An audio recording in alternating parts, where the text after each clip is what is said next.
I'm actually on my phone. And I'm actually in a different position in my room. Because I will talk about this in a second, but this is what today's stream is going to be focused on. But also, I just wanted to give myself the opportunity to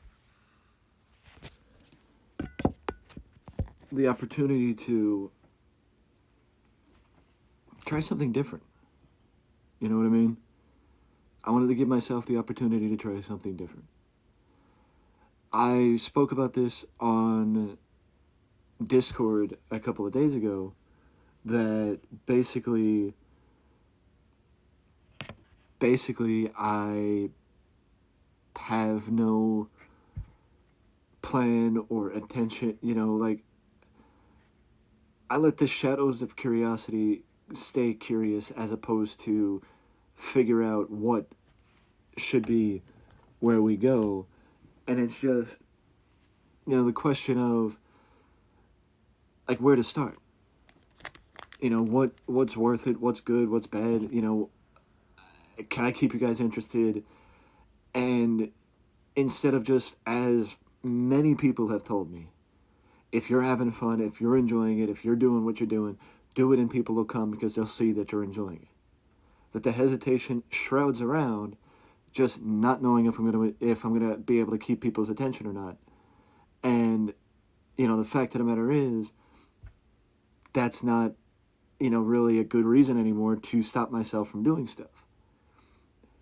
But, the fact of the matter is, I have needed to organize the collection for a bit, and, I thought now was as good a time as any to take the time, give you guys a different type of stream, break things up. I know I just did the last one of these streams in North Carolina, but I figured that now would be as good a time as any to give you guys an actually different perspective of the room, where the computer's over there, the setup's over there.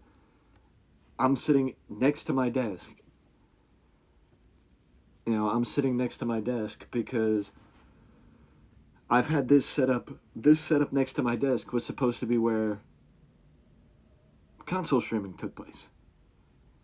But that ship sailed a long time ago, to be honest with you. And I am more along the lines of not necessarily a console streamer.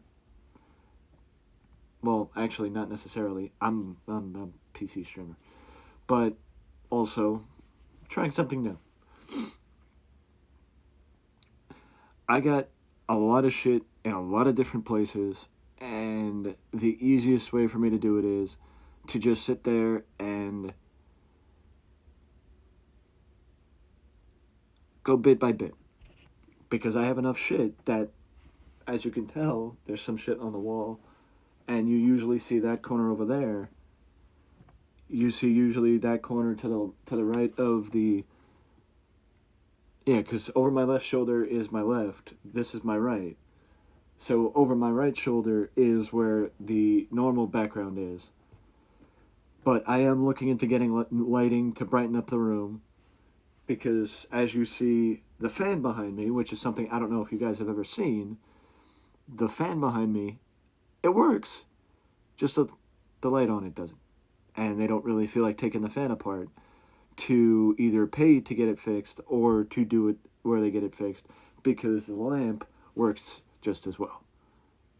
And I know you guys have probably seen the lamps in the background over my right shoulder, which you guys usually see in the background, but not necessarily. But either way, you guys wanted more videos like this, so, I figured, why not? I just hope the audio is well. And, yeah.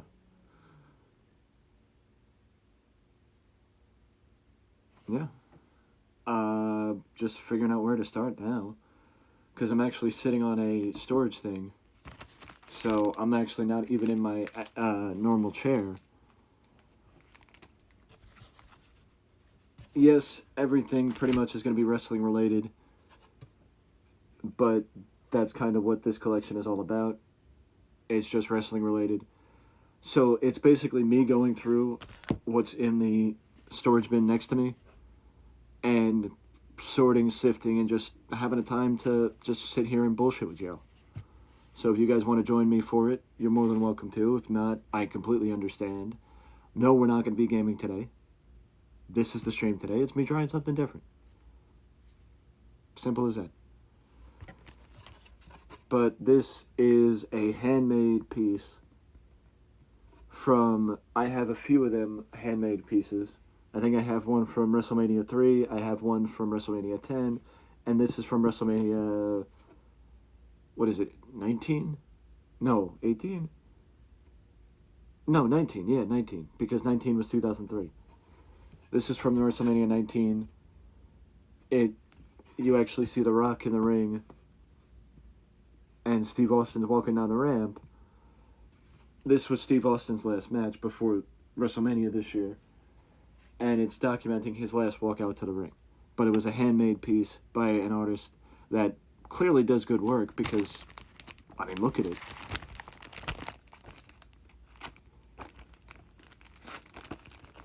Honestly, it's sifting. Part of it is sifting through the collection, and part of it is remembering everything that I have because the other thing that I wanted to start doing is counting. And officially counting, not maybe like giving everything its own branch, but keeping track of it like I had been because I counted a few months ago and I've been keeping track or trying to keep track since then. You know, I just want to put it out there. The reason why this stream came to be and the initial plan for this stream was this. That I was going to sit here and I was going to talk to you guys like I am now. But I was going to talk in a sense about 2022 as a whole, which we still may do that stream. Don't get me wrong. You know, but the only difference might be is that we may have this set up and I may have a drink in my hand. I'm not going to have a drink in my hand now because the collection's here. But we may have a drink, you know, I may do it where we have a drink, where I have a drink in my hand and we just reminisce about 2022, which actually sounds like a good plan, or a solid plan at least. But 2022 did not start off the way I thought it would. Not for a second. I more than once told people that 2022 was a very shit year. I wouldn't say that 2022 stayed on that track, you know, stayed in that trajectory or in that general vicinity because it became a better year. It's just how it was now or how it became, it wasn't that good of a year at the start. Because bad things started and it started the year on a low and then it went back up and then it went back down and then went back up again and then went back down again. And then it slowly but surely started, you know, partially creeping back up again. And, you know, it's on a high now, but it wasn't on a high for the most part, if that makes sense. And, you know, the fact of the matter is, I think that maybe I could have put a better title. I don't know. I don't know.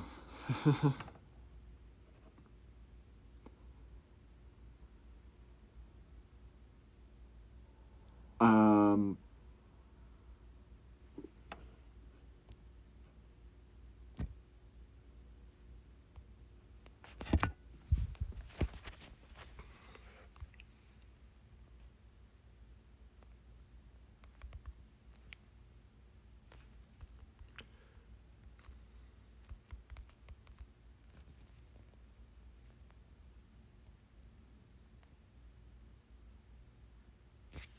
that might be better.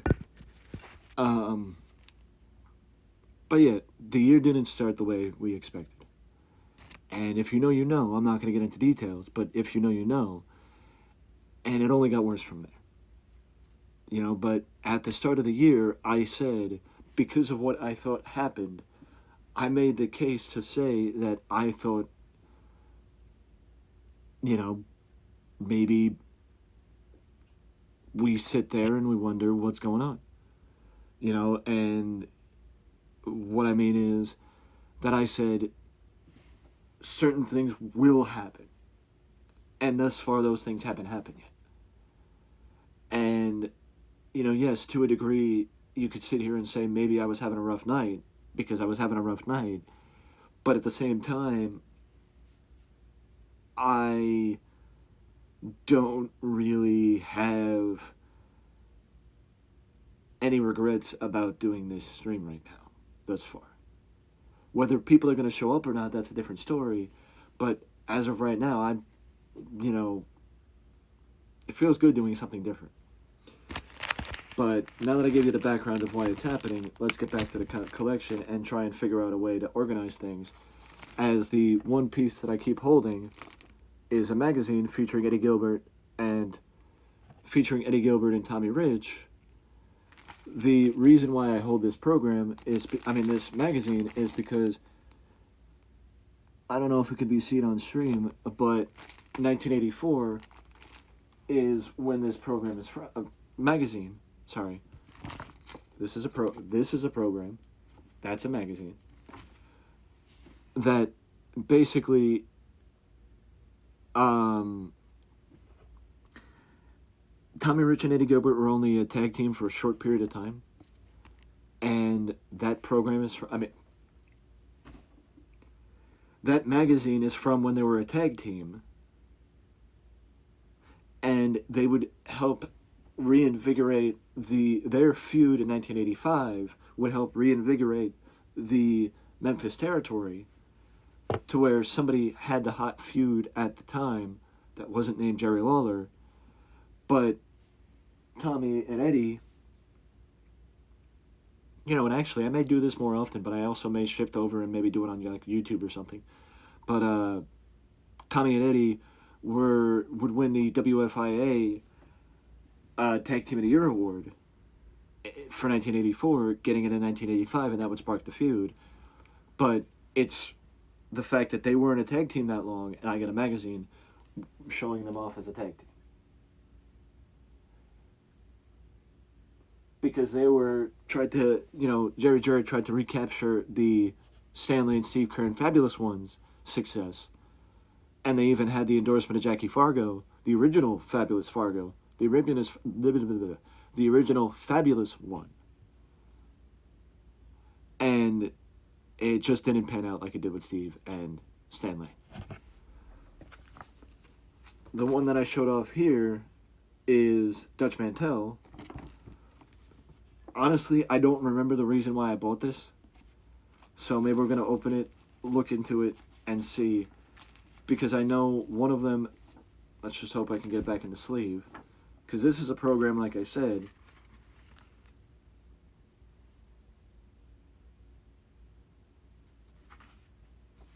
It's Lawler, Tux Newman.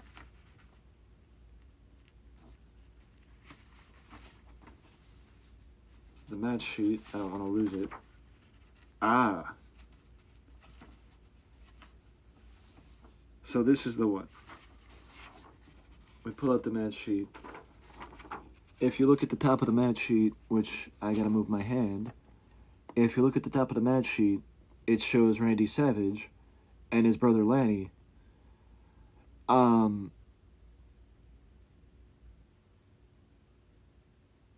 And actually the Fabulous Ones.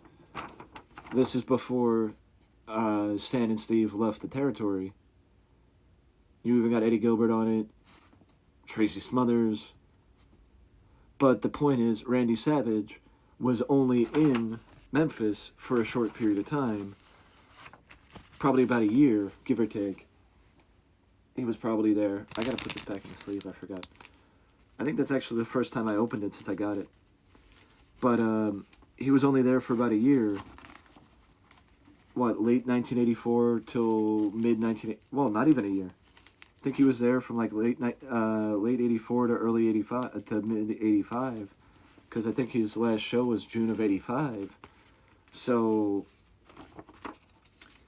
because his father's promotion, ICW, went out of business, I want to say in 84. I can't get it back in.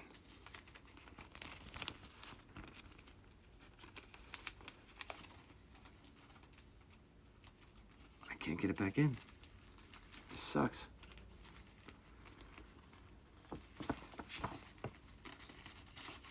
This sucks.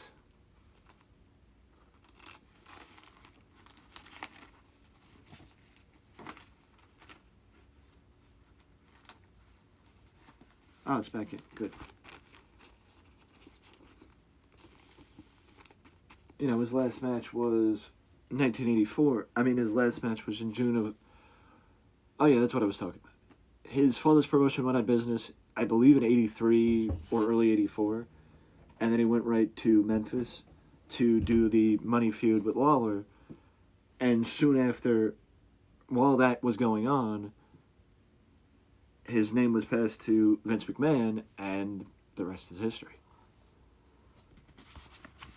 Now we pick off the top, and we go to Texas.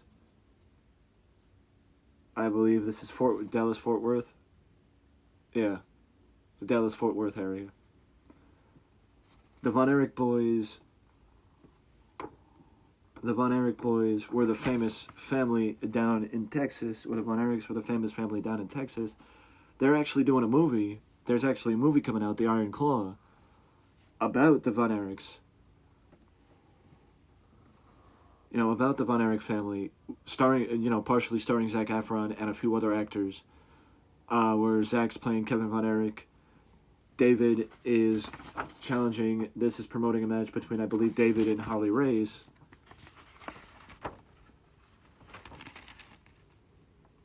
Yeah, the headline match for the NWA World Championship, David Von Erich versus Harley Race. Also including Austin Idol, one of the rare few occasions that Austin Idol traveled. Texas is, this is Texas. So Harley's traveling, yeah. Bruiser Brody's here, Tully Blanchard. So Tully was actually working with the Dallas office.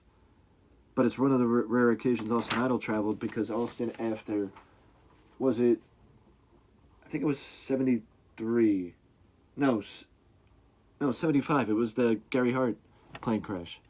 After the plane crash with Gary Hart, Austin Idol, Austin Idol was in a plane crash, and after the plane crash, he said he wasn't going to do much traveling. So it's odd seeing him in Texas, even in Texas. And for those who know this guy, they know this guy, but if they don't, then they don't. Bruno Sammartino. This is taken from the timeline of when Bruno was feuding with Larry Zbyszko, and was the feud that proved that Bruno could still have it. Here it is. Larry and Bruno. Which is actually the reason why I bought it, because it talks about the Larry and Bruno feud, and when Larry turned on Bruno back in January. Just to give a little bit of perspective, I don't know the count, or I don't remember the count, but I know it's probably somewhere in the 20s. I have about 22 to 25 St. Louis programs, and 22 to somewhere around there with Texas programs as well. Speaking of St. Louis programs, the St. Louis Wrestling Club was the premier wrestling club in Missouri, specifically St. Louis, having all the talent come through and featured the best, or one of the best promoters in Sam Mushnick. But that right there is the reason why I bought this program. Ric Flair, because what is the 79? So back in the day, talent would have to go through the various territories, or pass through the various territories when they're being groomed to be champion. Flair had to go through St. Louis, because St. Louis was one of the breeding grounds for NWA World Champions, and Flair going through St. Louis was a test for him before becoming NWA World Champion, because he would become NWA World Champion in 81, and that's January 79. So there's that. I'm surprised this isn't in plastic as we move forward. And I'm probably going to be doing this on YouTube too, at least once or twice. Or maybe I'll do a stream on YouTube too, I don't know. But this is from 1949. This is from 1949, one of my oldest pieces. The women on the front page are June Byers and Mildred Burke. You know, before the times of Becky Lynch and Sasha Banks and, you know, Ronda Rousey and Bayley and Bianca Belair, it was Mildred Burke and June Byers, as Mildred Burke was one of the earliest women's champions, and June Byers, alongside the likes of Mae Young and Fabulous Moolah and, you know, so many others, were the earliest female wrestlers. Leash!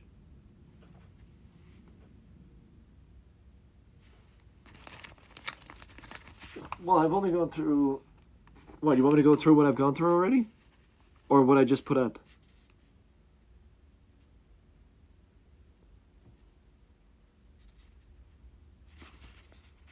Because this is what I just put up. It's from 1949. The women on the cover are... The women on the cover are the premier women of the time. And they set the stage for the women of today. Gene Stanley was one of the top stars back then. In the post-World War era. Atomic Kick Mercer, which I can't remember the guy's name, but I know he was one of the top stars back then. But yeah, before the likes of, Sasha Banks and Becky Lynch. And them, as I almost trip over the place that I'm sitting. But I know you would like to see this, Bale. Leash. Don't mind my hamper. I know you would like to see the kitty cat. Because you always love seeing Bailey.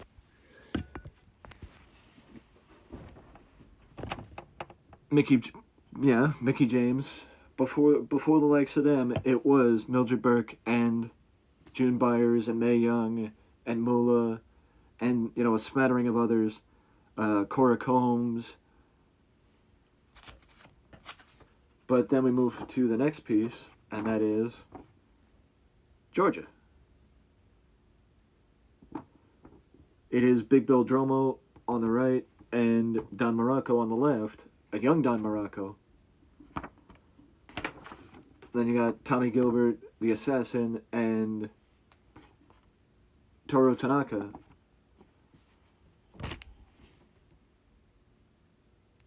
Oh yeah, 100%. 100%. They were looked at as... They weren't prominently featured. They were more the traveling attraction, and women actually drew people in because, the women's wrestling is in.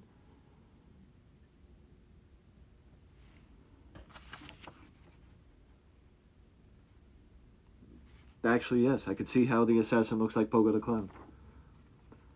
But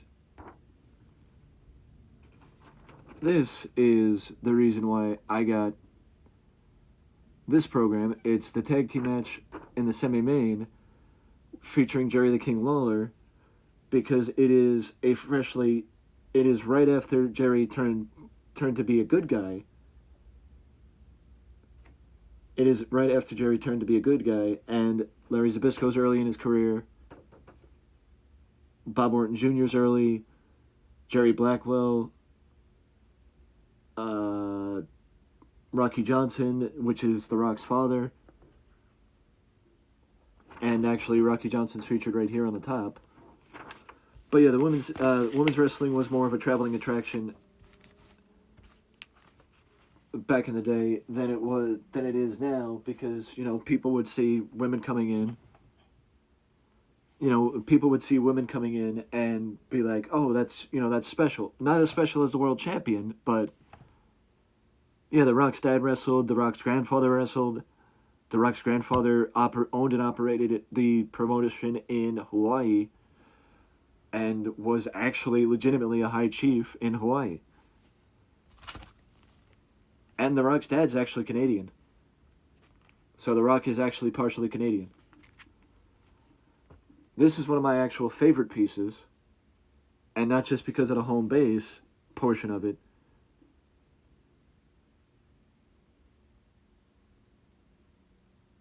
Yeah, to a point.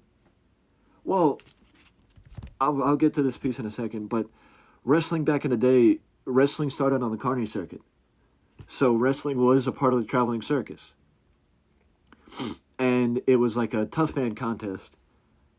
You know, before organized wrestling became a thing, that it was a tough man contest on the carny circuit in, you know, the teens and the 30s, or the, you know, before times, like the early 1900s. And then some aspects of the carny circuit stayed as they started becoming more organized, which, if I take down this piece up here,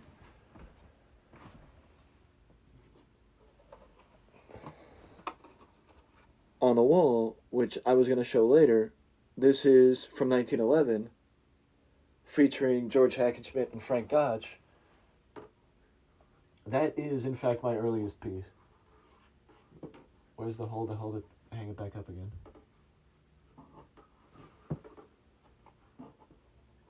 Come on.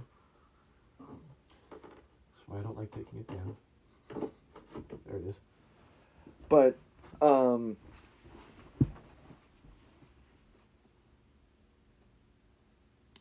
well, basically that soon after that match, like in like the, I would say like the 20s or the 30s, is when organized wrestling started. The WWE or WWF didn't start until the early 50s, when Vince's grandfather, Jess McMahon, started the company and actually started promoting boxing before he started promoting wrestling.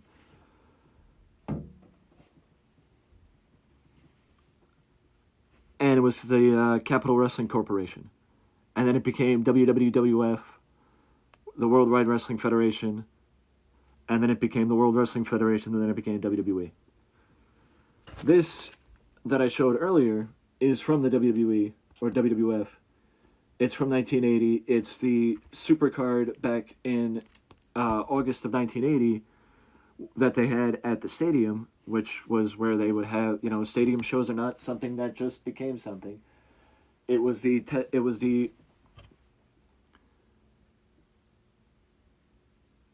I agree, Leash. It's very it's not as palate cleansing as it was back in the day. But it was the program I just showed is the advent of the ending of the feud between Bruno Sammartino and Larry Zbyszko, and also one of the first meetings between Hulk Hogan and Andre the Giant. So 2010 to 2013. Or 2008 probably. 2008, 2007 to 2013. This was a lucky get because it was actually my first piece from, if you look up here, January 1994, it's my first piece from my birth year. Because I was 1994. This is actually, I was actually also looking at a piece from Survivor Series 1993, which is when the feud between Brett and Owen started. For those who might not be aware, Brett and Owen... I know. Alright. Bailey wanted to go up on the bed. You could probably see her. I know you caught her in the corner. Or I caught her in the corner. But,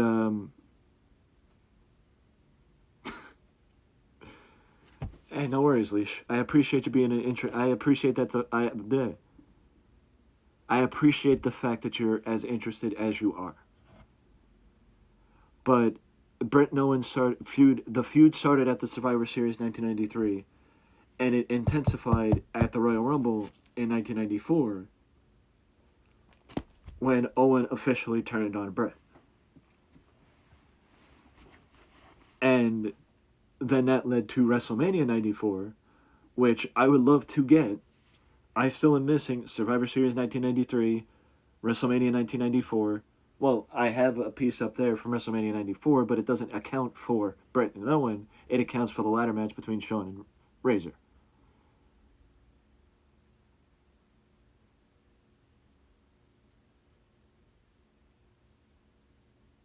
Yeah, I know, Leash.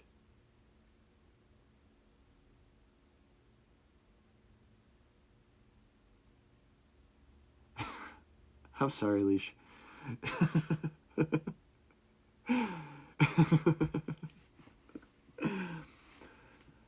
but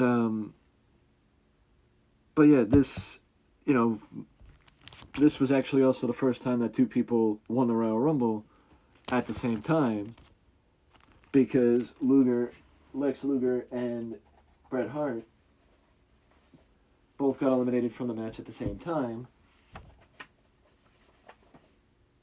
I know. Whatever you want, you get. I know.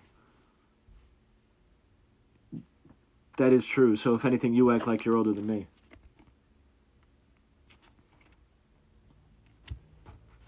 This program is another from the St. Louis territory. Again, if you were, for those who may not have been here earlier, the St. Louis territory was promoted by one of the, in my opinion, one of the greatest promoters, hands down, by Sam Mushnick, who ran the territory from the early 50s or late 40s up to the 80s. And he, paid the talent well. He took care of the talent. He knew what he was doing. He knew how to handle wrestling. That's why when people passed through St. Louis, people had to pass through St. Louis in order to become world champion. Even if the world champion was not in St. Louis, you had to prove yourself in St. Louis to be able to get to the world title. And this is, if you see, where is it? Down here? That's Terry Funk holding the NWA World Championship.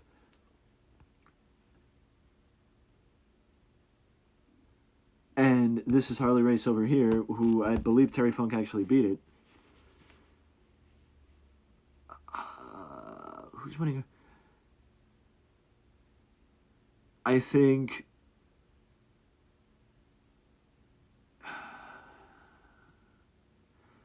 I'm going to go with the underdog and go with Insta. Partially because I would like to get a reaction out of the other people, but also because I think Lloyd and Kieran would probably try and find a way to cheat it. I was thinking the same I was thinking the same thing. What do you think, Leash? Or are you just gonna run in and attack everybody? This program is actually, I don't know if you guys can see on the stream, but this program is from January 1976. Terry Funk won the NWA World Championship in mid-December 1975, so this is actually right after Terry won the title. I have a program somewhere. Right after he won the title. I think he's on the. Is he on the cover or is it over here? True. I would say Tack is probably second. 73, February. I must have swapped it out. It must be somewhere else. But yeah, I have one from about a week after Terry won the belt. From, I think it was Harley Race. But who knows? Speaking of Terry Funk, this is actually the first piece I bought for the collection. A Terry Funk autographed magazine from 1979. From 1979. And here's somebody that you may recognize, Leash. The Undertaker. Do I have access to it? Yes, I do. This was the first piece that I showed for WrestleMania 19. The Rock is in the ring over here in the corner, and this is Austin walking out to the ring for his last match at WrestleMania 19. These are handmade pieces, or hand-designed pieces, as the description says on eBay. This is from The Undertaker, who retired back in 2020. And actually, if you take a closer look, you see highlights of Taker's career. This is from WrestleMania 13 up in the middle when he won the title from Sid. This is his ministry days in 1999. This looks like when he came back in 2004, back as the Dead Man. Now, Owen Hart. I have tried for the better. I've been collecting since COVID in 2020, like just before COVID started shutting shit down in 2020. I have been trying since 2020 to get a piece from Owen Hart. But unfortunately, everything has been ridiculously expensive. Justifiably so, but everything has been over out of my budget and expensive. That is until I started finding stuff, because a lot of this stuff in here is actually from the same lot, but the piece in the back that you see in the back is not. It's separate. I just put it all together because it fits, because it's everything's, you know, Owen Hart. But Owen Hart, tragically passed away in 1999 during a wrestling show when a stunt went awry. I will leave it at that. If you guys want more information, I'll gladly explain more information. But let's move on as we explore more of the collection. Back to St. Louis and back to the Von Erichs. As I mentioned earlier, for those who may not have been here though, the Von Erichs, David Von Erich, is the reason why I got the piece, because I've always been a fan of the Von Erichs. Missouri, which is actually where Lyles is from. David Von Erich, David Von Erich passed away tragically in 1984, suddenly during a tour in Japan. And the Von Erichs are icons and legends in Texas. And you're back to seeing Harley race again. As I mentioned earlier, there's a plan for a Von Erich movie coming out called The Iron Claw, which one of the people starring in the movie is Zac Efron. Zac Efron plays David's brother Kevin in the movie. Offhand, I can't remember the other actors, but I'm very much looking forward to the movie, and I may actually see it when it comes out, which is rare for me to do. But this is, again, David challenging Harley Race for the world title. I think it's actually a couple weeks after the program I have back here. Oh, wait, no. This one's in Texas, though. Actually, it's a year before. I mean, it's a year after, because this is May 78. This is May of 78, and that's 79. Let's see if I can point this out, though. Because if you see in the middle, you got Winona Littlehart, Judy Martin, Leilani Kai, and Candy Malloy. You have the added attraction. Look at how it's advertised. The women's tag team match. Added attraction for the girls' tag team championships. Leilani and Judy Martin, the Glamour Girls, against Winona Littlehart and Candy Malloy. 2 out of 3 falls match. It's that the tag team champions, Judy Martin and Leilani Kai, worked for the NWA, the governing body of the wrestling business at the time, and they went where they were told to go. So when they wanted to bring in the champions, typically it's that if they couldn't get the world champion, they would go a little bit lower. But yeah, the film on the Von Erichs is about the family legacy and the tragedy that beheld the family after the fact, because there is only one brother left. There were 5 brothers. 5 brothers. All of them died. All of them, either took their own life or died under some circumstances. And, it's that all of them passed away. And that's what the movie's about. The movie's about the family and, how you can go from the highest of highs to the lowest of lows and still find joy like Kevin has after losing his most of his family. You know, Kevin does have kids. Kevin's still alive. So Zac Efron, in my opinion, Zac Efron is going to be one of the main characters of the movie.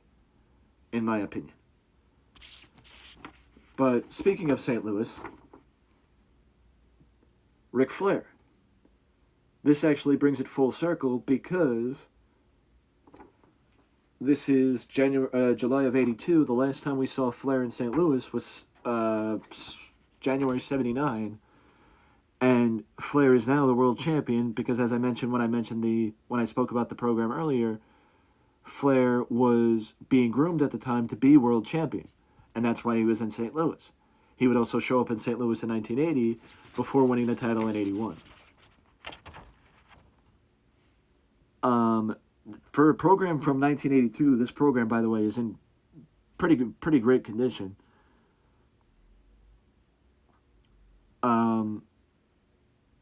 Pretty great condition, I gotta say. But you also got Dewey Robinson before he was the missing link. Baron von Raschke, Dusty Rhodes, while Dusty Rhodes was his nickname before Dusty Rhodes was his actual name. Which Dusty, I think, is right here. Yeah, Dusty's right here. Baron von Raschke, Ken Patera. Ken Patera was an actual legitimate strongman.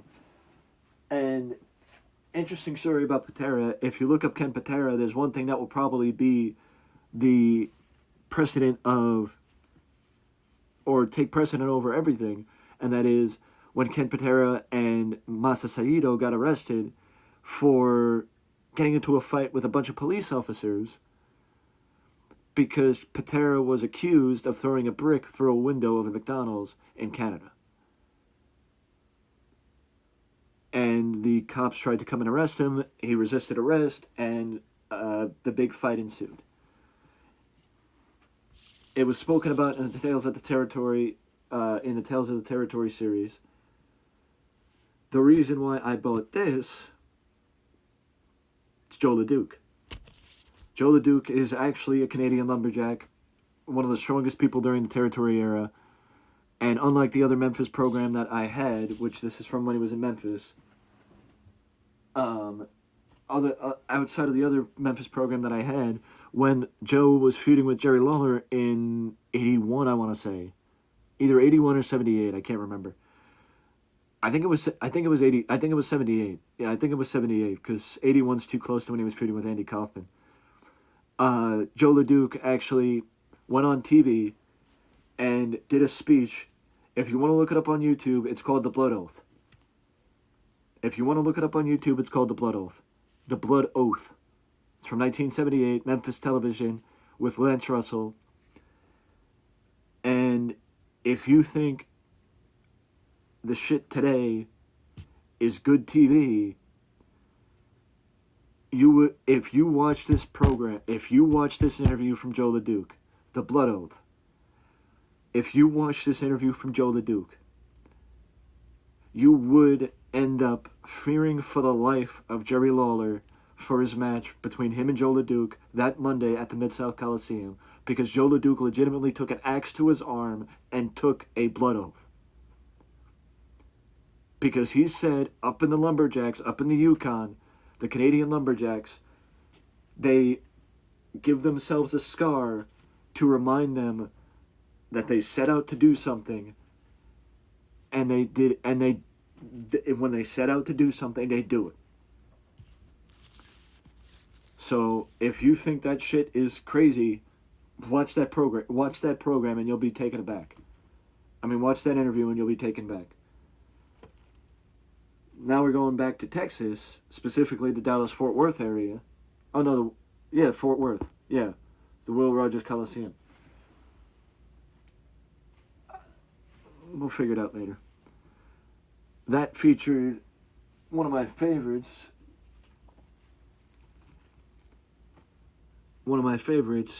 In gorgeous Gino Hernandez, because Gino Hernandez, as he refers to himself, he is 227 pounds of twisted steel and sex appeal. The woman's pet, the men's regret. What you see is what you get. and one of the best to lace up a pair of boots. And unfortunately, another tragedy from Texas. There's a lot of tragedies in Texas, but a drug-related passing. Now we go into the old days of Waco. Waco used to be known for a lot more than just the Waco tragedy back in the early 90s. This is from 1955. And basically the main reason why I got it, it goes hand in hand with the program I have up on the wall from the Georgia territory. Ray Gunkel, who's pictured, Ray Gunkel, who's pictured, he actually died during a match. Or after a match. I think after a match. With Ox Baker.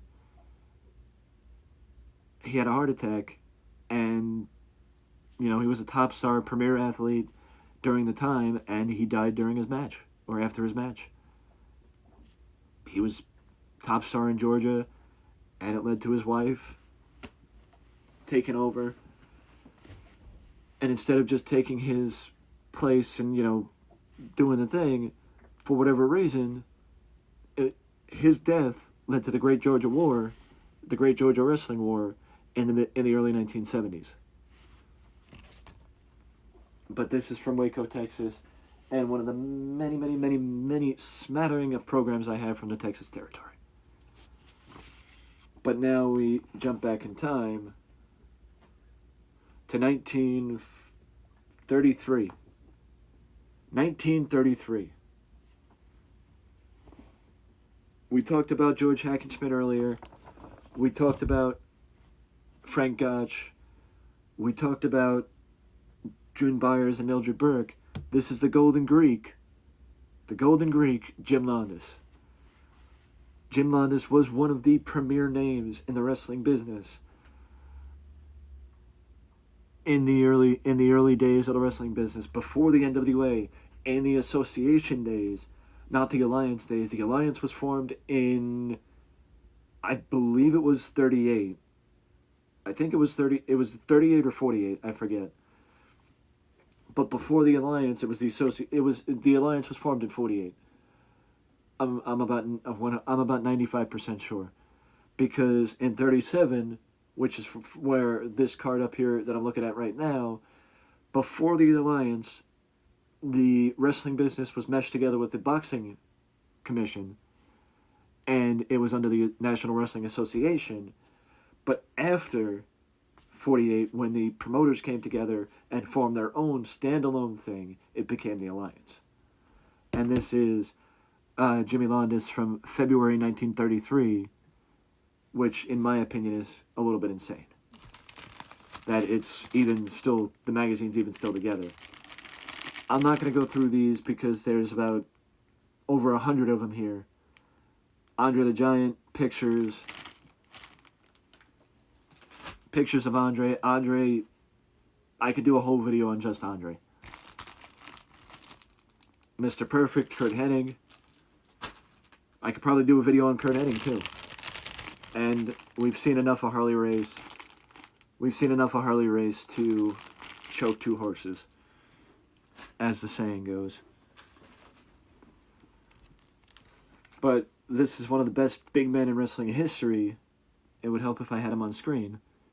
Best big man in wrestling history, Leon White, Vader. Vader, from the start of his career to the end of his career, was one of the prominent big men in wrestling. Unfortunately, he never got elevated to the status he should have been in the Americas, but he at one point held the world championship, on 3 different continents. Europe, Japan, and was it Asia? No, it was America. Was it America or Mexico? I think either way, it was North America, Europe, and Asia. So he held it in 3 different places at the same time. He held Otto Wands in Germany. I'm assuming it was all Japan, and probably WCW. If it wasn't WCW, it was a world title down in Mexico, but I think it was probably WCW. But Vader became a legend in Japan, in All Japan, New Japan, and in Pro Wrestling Noah. He was prominently featured in the AWA. He was prominently featured in WCW, former world champion, and could have been a lot more in the States if Vince actually saw something in him and used him in the way that he should have been used, and not the way he was.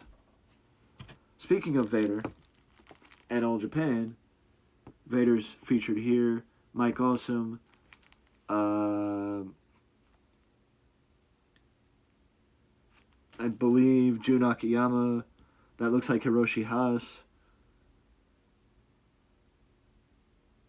I recognize that guy. I think that's Misawa off the top of my head. But this is from, I want to say maybe 90, is it 94? Or is that, no, 99. This is from 1999. I'm assuming that means it's September 99.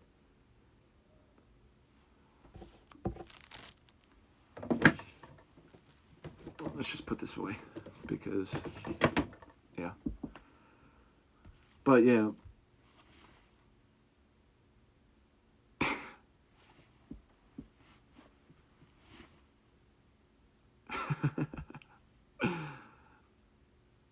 But yeah, Japan, at that time, that's actually right after, if that actually was September 99, Giant Baba, the promoter of All Japan, died in January 99.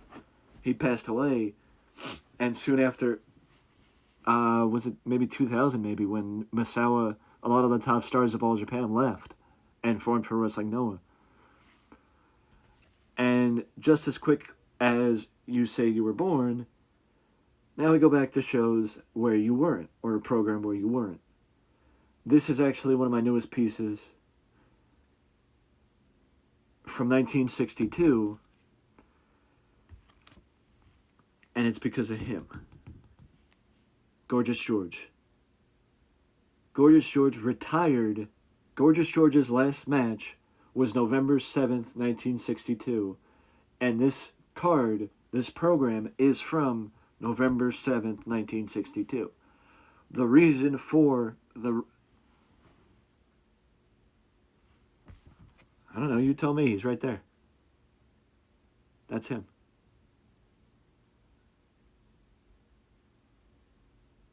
Gorgeous George. Gorgeous George was the first person.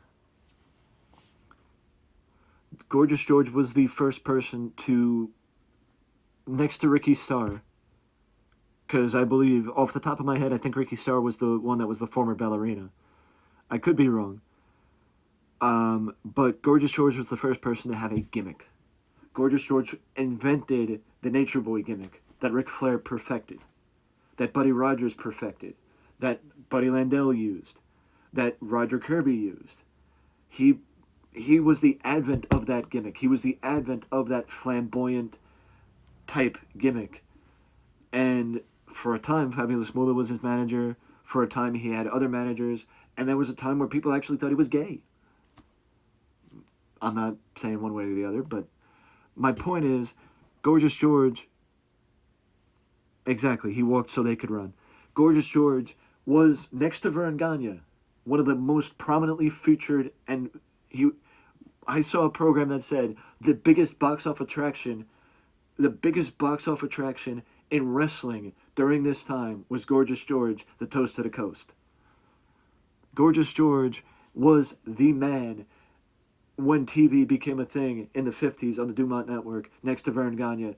One of the most prominently featured people on the Dumont Network in the early 50s and the early days of television was Gorgeous George. And this is actually one of the only pieces I've spent over $100 on. I could tell you that 100%. It's one of the only pieces I've spent good money on.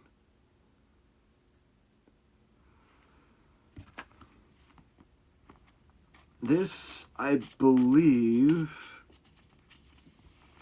as we take it out like we did earlier. Oh, I didn't actually need to take it out, because I saw the back of it. If there's anything that people know about Americans, it's our fascination with late night talk shows. It's a fascination with late night talk shows. David Letterman, Johnny Carson set the stage. Johnny Carson set the stage, and now you got so many you lose track. But back in the day, back in the 80s, there was David Letterman. And it was rare for a wrestler to be on the late night TV show because late night talk shows did not respect the wrestling business. But Andy Kaufman changed that. I got a few pieces of Andy scattered around. I don't really know offhand where they are. Well, they're going to be featured in other streams. Actually, there's one behind me in a frame. But Andy was the intergender champion. He would wrestle women on comedy shows, sketch TV shows, etc. And he would always win. And then he was brought into Memphis after being rejected by New York. And then it started with a match between Lawler and Kaufman. Lawler pile drove Kaufman. Kaufman got taken out in an ambulance, wore a neck brace for years after the fact. This, I think it was a few weeks before? Wednesday night. So it's probably a few weeks before, maybe a couple days before Lawler and Kaufman were on David Letterman. Lawler smacked Andy on a Letterman show. And that became the most watched episode. Like, they went into business for themselves. Nobody knew what they were going to do. They were talking, they were going back and forth, bickering, playfully bickering. Lawler got up and slapped Andy Kaufman, knocked him out of his chair. And David Letterman had no idea that happened. No idea that was going to happen. They go back to they go back to their dressing rooms, and then the stagehand comes out and tells Lawler, "You think you could be able to come out and finish the show?" Andy comes out and starts saying every fucking curse under the sun, every fucking bad, every fucking phrase, everything under the sun. And he motherfucker this, motherfucker that. And David Letterman says, "I think some of those words could be used on are allowed on national TV." It was the shot in the arm for the rivalry between Letterman and Kaufman that showed that those two actually hated each other. Years later, David Letterman told Jerry Lawler that episode of his show made his show a national thing, a talked about thing, and something that actually mattered for people to watch because of what happened between Andy and Jerry Lawler on that show.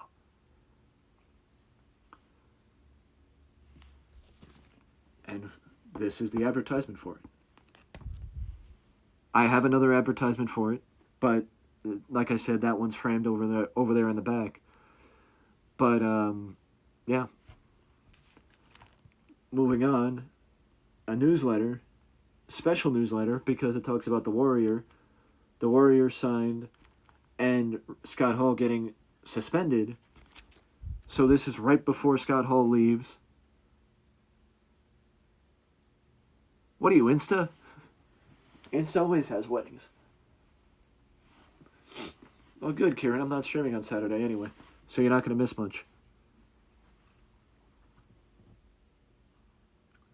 I'm not streaming on Saturday, so you're not going to miss much. But Razor was about to leave. Scott Hall was about to leave for WCW at the time. And this is right as the Warrior came back, which was which was basically WWE's way of trying to get people's attention and trying to help their, push against WCW. But as you see,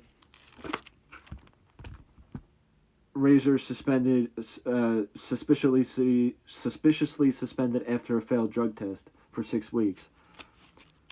Scott Hall was suspended because he chose to leave instead of staying. Simple as that. Scott Hall was initially supposed to face Goldust at WrestleMania 12, but that's where Roddy Piper slotted in. That's where we got the Hollywood Backlot Brawl, because Razor was taken out of of the payday, Kevin Nash was still there because Kevin Nash was featured in, I believe, was it the world title match? No, it wasn't the world title match. It was a match against Taker. Yeah, it was a match against Taker. But shows how it works. Now we move forward to 1983, back to the WWE, or still in the WWE, back to the territory though. May 1983. I mean, the significance of 83 is a lot. There's a lot of significance to the year 1983, especially in WWE. But this is around the time where if you Google the name Nancy Argentino, you would see Jimmy Snuka. But also, if you look down here, you see Eddie Bilgert. Error in the spelling. There's an error in the spelling of his name because it's not Eddie Bilgert, it's Eddie Gilbert. And that's that. But if you look up the name Nancy Argentino, then you'll understand the significance of the program from May 21st, 1983. Now we move to this. Bruiser Bedlam. What's the name of the territory? I forget. Midwest Territory Wrestling. Bruiser Bedlam, and that other person on the cover is Mick Foley. Mick Foley, most people know from WWE. That's from his days as Cactus Jack. Mick Foley worked the Indies before going to WWE. This is actually between his time in WCW and ECW, I think, or it should be. I'm figuring between like 92 and 94. Leisha's been bouncing in and out, Kieran. That's just what she's been doing in this stream. She's been bouncing in and out. Again, it would be a lot easier for me to explain Bruiser Bedlam if I just said, Google Bruiser Bedlam if you're curious about Bruiser Bedlam. Because he is that interesting that it would be easier to explain if I just told you to Google his name. And now we move to Minneapolis for our first stop in the AWA. We look at the card first, and if you look at the main event, it's Larry Lenning, not Larry Hennig, so it's another card with an era. And we look at the cover of the program, and it's Bobby Heenan and Nick Bockwinkel. And of course on the back is Ken Patera again. But we're going to talk about Nick Bockwinkel and Bobby Heenan here, because Bobby is, without question, the greatest manager of all time. And this is one of the early days of his career. I have early part of his career over there.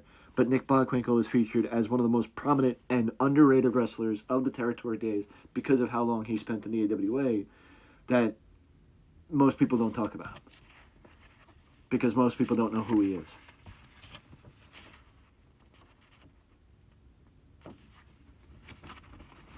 You know. And this, we're going to start from the back and work our way to the front. Macho Man. This is the early days of the Macho Man. I don't know why Memphis... I actually know where this was from because I remember looking this up before I bought it. So this is from like the... I think it was early 85. I want to say. I think it was early 85. Because I think he started... When Randy came into the territory, he started feuding with his brother. I mean, he started teaming with his brother, Lanny. So that means the program I showed earlier is from 84. This one's from 85. Because if you look at the front of it, he's feuding with Jerry Lawler. So I don't know how long the feud went. I really don't. But again, that's a young Randy Savage. And if you look inside, Ox Baker, who I talked about when I talked about Ray Gunkel,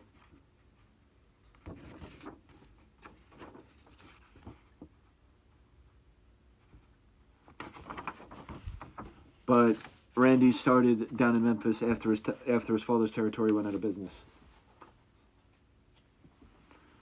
speaking of Bruiser Bedlam, we go back to Bruiser and Midwest territory. I am a fan of Bruiser Bedlam. What can I say?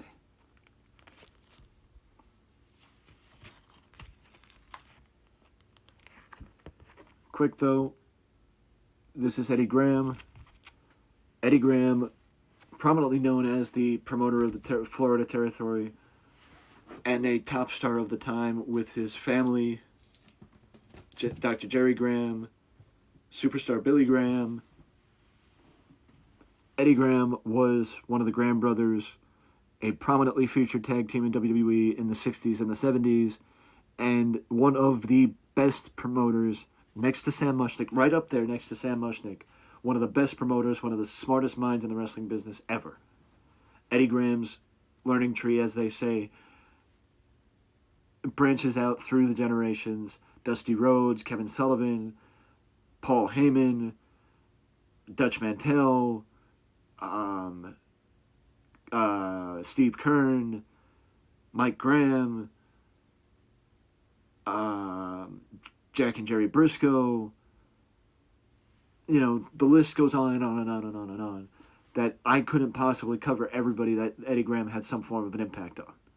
But Eddie is one of the people I respect the most in the wrestling business, and you can learn a lot from if you look into. And now we go up to Canada for the first time, and those faces may look a little bit familiar for anybody that watches WWE or AEW now, because the cover photos feature Rhino, Christian, and Edge from their days up in Canada. It's Rhino on the end, one of the ends. That's Joey, so this is Rhino over here. And then Christian and Edge are in the middle from their days up in Canada, right before they went to WWE. I believe that should be sometime in like 96 or 97. I think it was 97 from what I remember. But this now is WCW from the year 2000, right after, I think it was what, May or April? You're not going to tell me a date? You're not even going to tell me a month? Come on. I mean, with the fact that the New Blood is featured, I'm going to say it's probably May. I'm going to say it's probably April. I mean, May.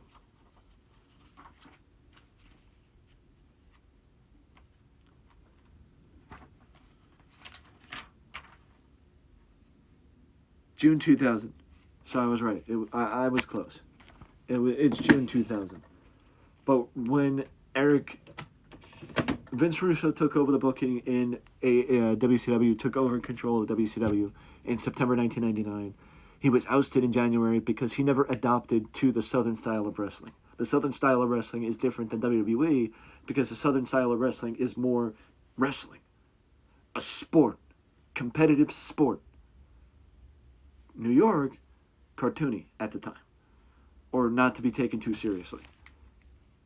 Southern, opposite. Another independent wrestling program from, I believe it was MEWF, Mid-Eastern Championship Wrestling, which is from 1994 again. But this featured a lot of the old WWE talent in Road Warrior Hawk, the Warlord, Brutus Beefcake, the Iron Sheik, Cactus Jack, Mick Foley, Doink the Clown, which I'm going to say is probably Matt Bourne, and Axel Rotten from future ECW fame, but it was another independent promotion that popped up in the 90s. And from what I remember, MEWF did stick around for a bit. It didn't, strike out and, do anything prominent, but they stuck around for a bit. The next one, there's a bit of a story behind it. It's Inoki. For those who may not know, Antonio Inoki unfortunately passed away recently. Inoki unfortunately passed away recently, but was a prominently featured person throughout the last 40, 50 years in Japan. Actually brought wrestling to North Korea in 1995. alongside Eric Bischoff in WCW, was the founder and chief person behind the advent of New Japan Pro Wrestling, which is the prominent wrestling promotion in Japan to this day from 1972. There was a brief layoff period in about probably.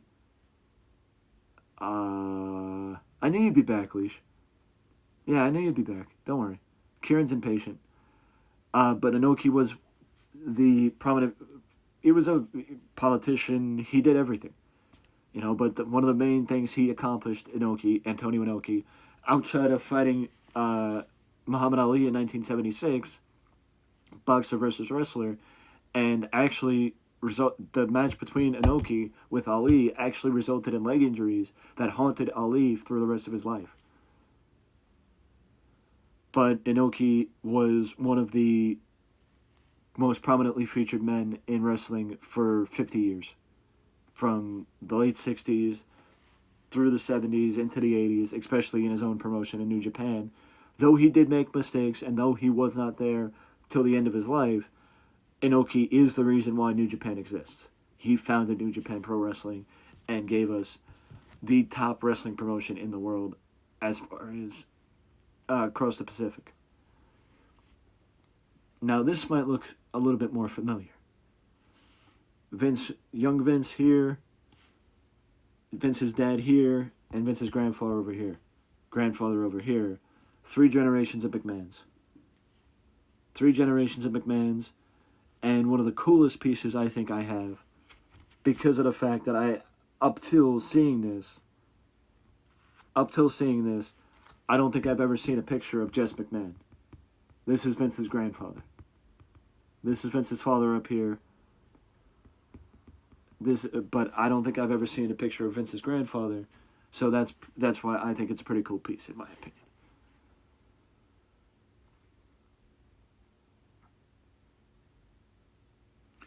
We're almost done. I do hope you guys are enjoying this. I do hope you guys are enjoying this little bit of a different stream and me showing off the collection, which I'm probably going to do maybe another one on YouTube, or I'm definitely going to do another one here because I'm actually enjoying it myself. Because to be honest with you, it's a bit easier doing this than just figuring out what game I wanted to play. I appreciate that, Leash. I do appreciate that. For once, we're back to Houston, and there's a little bit of a specificity to this program.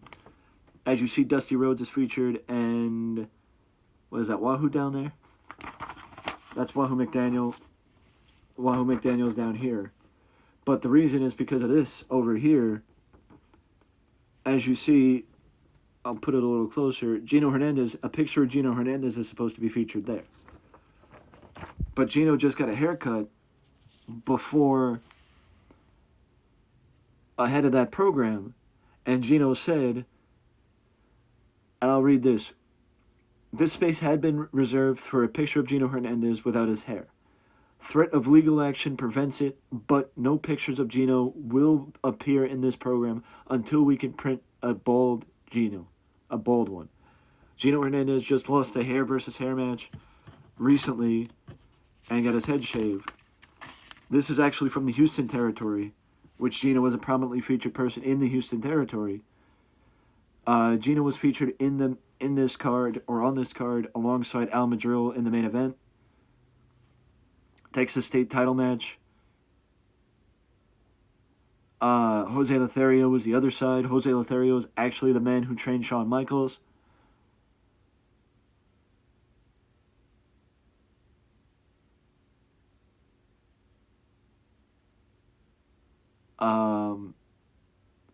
Dale Valentine's featured again. Mando Guerrero. Mando Guerrero's the brother of Eddie Guerrero, the uncle of Chavo. Maniac Mark Lewin. But, I didn't even notice this. Playboy Gary Hart is submitting a petition to the NWA officials that would prohibit promoter Paul Bosch from televising the savage scrap between Dusty Rhodes and Mark Lewin that took place last week. Promoter Paul Bosch wants to show the tape, but Hart is demanding that the tape be destroyed. Why does Hart want the tape destroyed? Does he have something to hide? I never noticed that, which is feature. It's the feature right here.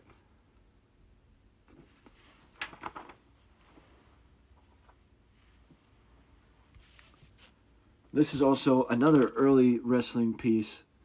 I believe it's off the top of my head from 1937, and I think from what I remember, if I remember correctly, it's another piece from Jim Londos. I want to say it's Jim Londos. I could be wrong, but I want to say it's Jim Londos from California, from when he was in California. And here's actually the program I was talking about earlier. Here's actually the program I was talking about earlier. With Terry Funk again. The reason why it was a program I was talking about earlier is because earlier you saw January 1976. And Terry featured on the front with Harley Race. This, if you see, I don't know if you guys can see well, is the date over there? Yes, it is. That says December 1975. Terry Funk won the title in December 1975. This program is from about a week or two. I think Terry won the title in maybe December 13th to the 15th or something like that. So it's about a week or two before or after Terry won the belt. Again, like I said earlier, the magazine, the Autograph magazine, which I have behind me, the Autograph magazine was one of my first pieces, or the first piece I got for the collection when I started collecting back in March of 2020. This followed because I thought it was a pretty sick piece, the fact that I found a piece so soon after Terry won the belt from Harley Race. But Ox Baker is, of course, featured Stan Stasiak, Rocky Johnson. Anybody that wasn't here earlier, Rocky Johnson is, of course, the father of The Rock. Pat O'Connor, the inventor of the O'Connor roll. So, the roll-up you guys see so very often in wrestling where they go over and then bridge backwards. Not the roll-up, not the schoolboy. The O'Connor roll was invented by Pat O'Connor, former AWA World Champion. Joe Blanchard, the father of Tully Blanchard, and former San Antonio promoter. This is, of course, before his time in San Antonio. But also, if you look in, Nick Bockwinkel's featured here, which you saw on the front of the AWA magazine or program earlier, which, let me try and open it a little bit more. There's Nick featured there.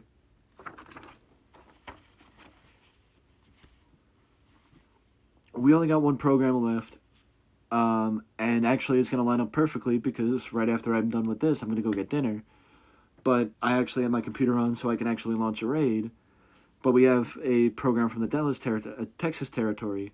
See, the funny thing is, I don't know who heard the spiel earlier, but there was a bit of the original plan for this stream was not to do this. The original plan for the stream was not to do this. It was for me to be sitting at my PC over there in the corner and basically just sit here and say what this year was supposed to be, lay out a plan for the next 12 months or next 6 months or whatever it is, and do a normal stream. I was like, you know what? Fuck it. Let me clear off this table because I have this table that was originally supposed to be for console streaming. But that ship sailed a long time ago, and I'm a PC streamer. I may go back to console eventually, but not anytime soon. But I finally got a use for this table. That's kind of the point of the story. I finally got a use for this table. But you guys may also see me use the table downstairs in my dining room. I don't know. We'll see what happens because I do have a plan of eventually contacting my cousin and trying to get him back on the stream, maybe with a Zoom call or something to that effect, and to talk about what he's got going on, and what's going on with the collection, and how things are going with counting, because he's going to be counting that collection. He's going to be counting his collection in the next couple of months to try and officially be featured in Guinness even though he does right now hold the world record for the largest hot sauce collection. But I'm going to be keeping in touch with him to try and get him back on the stream in the not too distant future. But also, you guys, we got another stream next week on the 23rd where it's going to be, the podcast is back, where it's not just going to be me talking. It's going to be me and somebody else, because I'm going to be with the curator or the owner of a pro wrestling mini museum, which actually I think it's the PW Museum on Instagram. You guys will be as it starts drawing closer, you guys will start seeing it a bit more often. But we're going to be taking off Thanksgiving next week, which Thanksgiving is a week from Thursday, so it's next Thursday. We're going to be taking off on Thanksgiving next week, and it's the idea that I'm going to be giving you guys a special stream that Wednesday with the podcast, and then we're going to do We're going to do a normal stream on Friday because we'll be back for Black Friday. But yeah, just laying it out a bit like that. But yeah, there's a lot of nooks and crannies because let's talk about this, and then we'll get to whatever's left to talk about.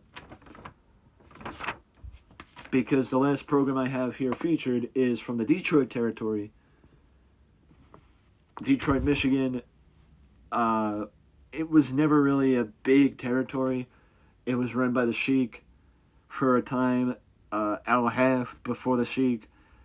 But the Sheik was an active wrestler, so he had his brother-in-law run the territory or act as the figurehead of the territory because he didn't want to be, he wanted to be the Sheik.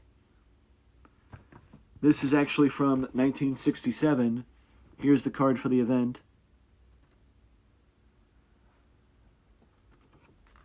Yeah, the Rockville Center Tree. The Rockville Center Tree is. I think the Rockville Center Tree got delivered not too long ago. From what I've heard, I think I saw it on the news network that it got delivered not too long ago.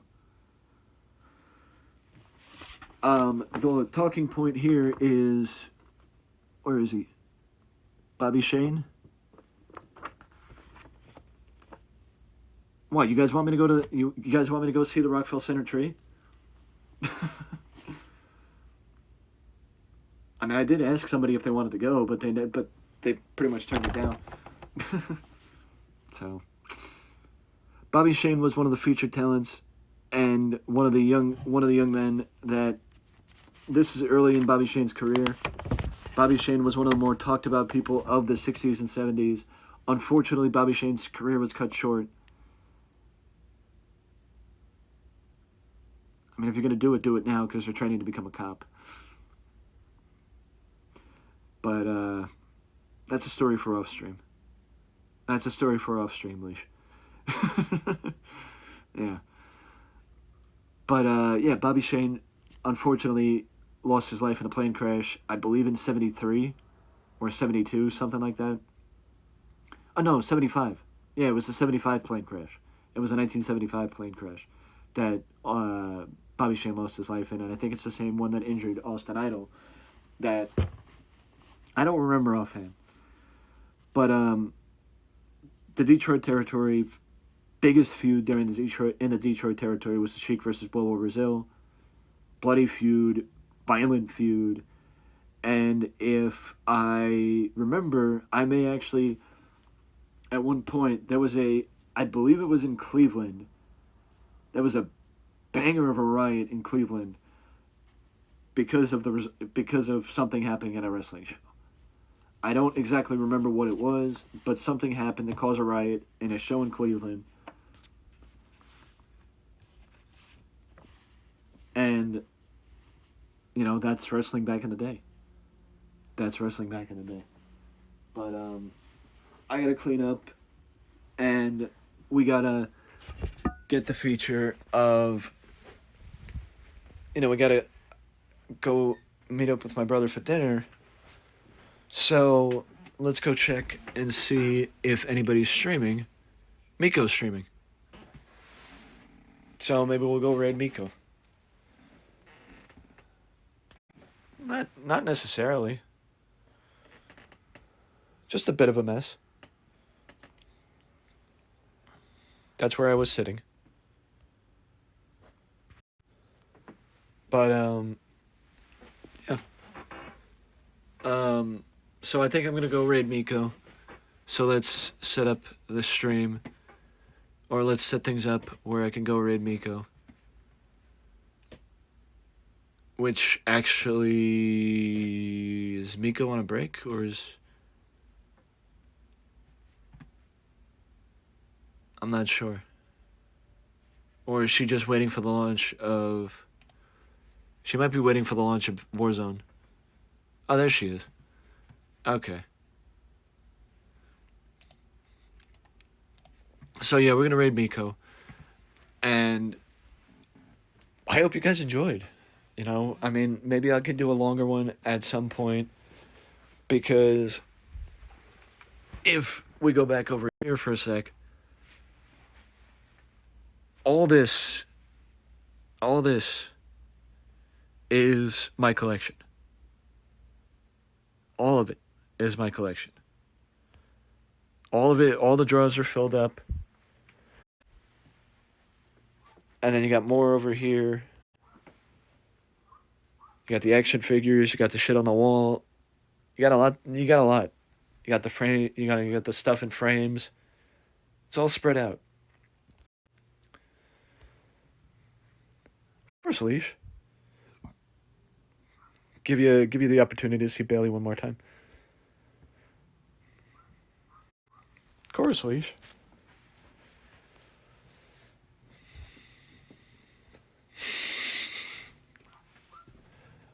Yeah, no. It's the benefit of having blackout curtains. I love blackout curtains. But yeah, let me not keep my brother waiting too long, and I will see you guys. I will start the raid to Miko. But I will see you guys tomorrow. No. Am I streaming tomorrow? Can't remember. Am I streaming tomorrow or on Saturday? Tomorrow. Yeah. I'm streaming tomorrow. So tomorrow is supposed to be a variety stream or Game Pass game night. Love you, Leash. But I will see you guys tomorrow for another stream. And yeah, maybe we'll do more of these here and there. Or I'm sure we're gonna do more. I enjoyed this, so we're gonna do. We'll do a bit more. You know, the best invention. I just want to point this out. The phone stand. The phone stand, by far the best invention that there could be, and I thank my mom for having one.